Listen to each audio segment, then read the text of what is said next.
We're continuing to build on this theme of off-season productivity, getting more out of the off-season months and working indoors to the best of our ability.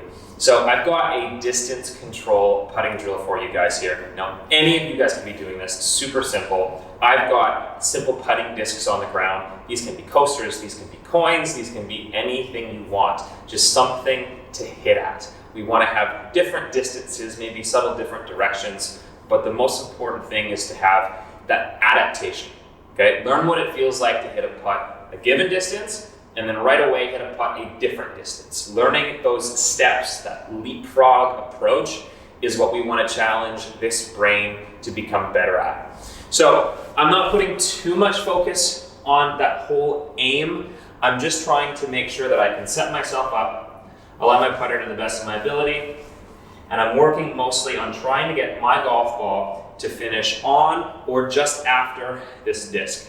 Okay, so let's hit a few. See what our stroke is like.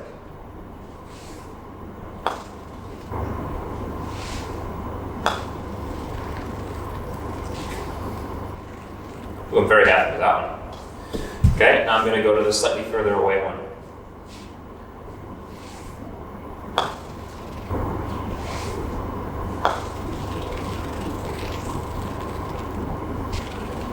I gave that one a touch too much. So the whole idea here is that we're having to adapt. We're not hitting putts the same distance again and again and again, but we're having to change pace. Now, as I've always said in terms of how do we judge distance? We judge distance by backswing length, okay? So if I'm hitting a putt a longer distance, I do need a slightly longer backswing. Think of putting speed control like a bow and arrow. If I need the arrow to travel further, I pull the string back more.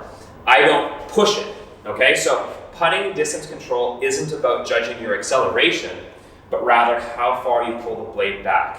If we are only changing that one variable, speed control becomes so much more simple, okay? So as you're working indoors, consider that concept. It's the bow and arrow rather than the dart, okay? We are working on how far the blade goes back and letting that be the variable that gives us the speed of the ball, okay? So when we're working on short putts to medium to long, it's only that backswing length that we're changing. So give this some work, bring your putting indoors, work on that speed control, and I assure you, come next season, you're gonna have much better touch on the greens.